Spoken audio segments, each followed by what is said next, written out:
அல்லாஹ் இந்த ஜகாத்துடைய விஷயத்தை மனிதனோடு சம்பந்தப்படுத்தவில்லை. யாருக்கு கொடுக்க வேண்டும், எவ்வளவு கொடுக்க வேண்டும் என்பதை எல்லாம் அல்லாஹுவே வகுத்து சொல்லிவிட்டான். யாருக்கும் அதில் கையடிக்க முடியாது. எப்படி மக்ரிபுடைய தொழுகை 3 ரக்காத்துகள் என்றால் அதில் மாற்றம் செய்ய முடியாது. நாம் நினைத்து தொழுதால் என்ன வரப்போகிறது, 3 ரக்காத்துகள் ஏன் தொழுவது, 4வது ஒரு ரக்காத்தையும் தொழுதால் நன்றாக இருக்குமே என்று 4வது ஒரு ரக்காத்தை அதிகப்படுத்த முடியாது. இதை போன்றுதான் அன்புக்குரியவர்களே இந்த ஜகாத்தும். நாம் நினைத்ததை போன்று பணங்களை 100 ரூபாயாக மாற்றி வைத்துக் கொண்டு வருகின்ற போகின்றவர்களுக்கெல்லாம் கொடுத்து, கையேந்தி வருகின்றவர்களுக்கு கொடுத்து ஜகாத்திலே கழித்து விட முடியாது. ஜகாத் என்பது எப்படி கணக்கு பார்க்கப்பட வேண்டும், யாருக்கு கொடுக்கப்பட வேண்டும் என்பதையெல்லாம் இஸ்லாம் மிக தெளிவாக சொல்லி தந்திருக்கிறது. இதைத்தான் நபி அவர்கள் சொன்னார்கள், ஜகாத்துடைய பங்கு விடயத்தை அல்லாஹுக்கு நெருக்கமான ஒரு மலக்கிற்கோ அல்லது அல்லாஹுவால் அனுப்பப்பட்ட நபிக்கோ அல்லாஹ் கொடுக்கவில்லை, அந்த அதிகாரத்தை கொடுக்கவில்லை. அல்லாஹ்வே குர்ஆனிலே அதனுடைய கிஸ்மத்தை தெளிவாக சொல்லிவிட்டான். இன்று வறுமை ஒழிப்பு திட்டம், 108 நாடுகளுடைய திட்டம் என்றெல்லாம் பலவிதமான திட்டங்கள் போடப்படுகிறது. ஆனால் எல்லாத்துடைய நிலைமையும் எப்படி இருக்கிறது, இறுதியாக அது வீழ்ந்து போகிறது.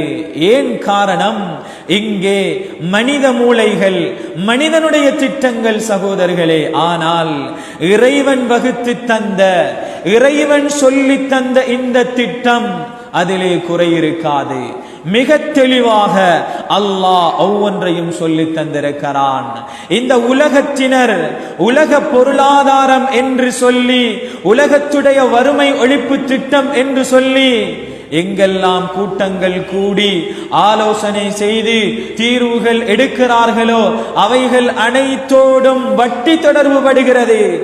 அதனால் ஒரு காலம், ஒரு முன்னேற்றம், ஒரு மாற்றம், எத்தனை கூட்டங்கள் நடந்தாலும், எத்தனை நாடுகள் சேர்ந்தாலும் இதை சாத்தியப்படுத்த முடியாது.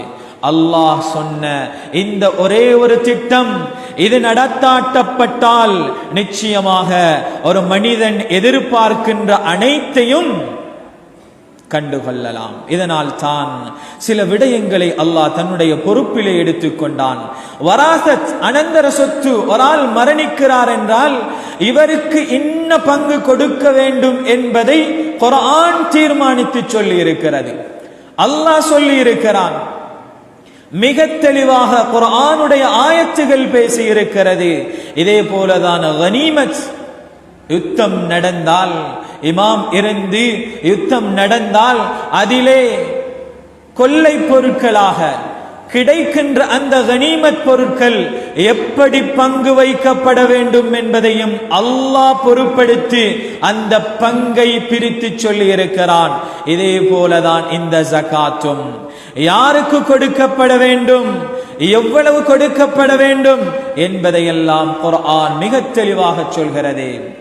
நாங்கள் மத நல்லிணக்கம் என்று சொல்லி, இன நல்லிணக்கம் என்று சொல்லி காஃபிர்களுக்கு இந்த ஜகாத்தை கொடுக்க முடியாது.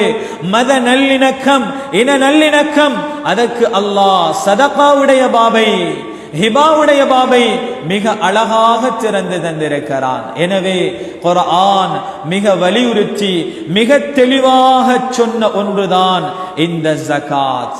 அன்புக்குரியவர்களே, இந்த ஜகாத்தை கொடுப்பதற்கு வசதி இருக்கின்ற மனிதன் அவனுடைய கஞ்சத்தனத்தால், அவனுடைய கொடுக்க முடியாது என்ற மன நிலைப்பாட்டால் தடுக்கின்ற பொழுது இந்த மனிதன் பாவியாகுவான்.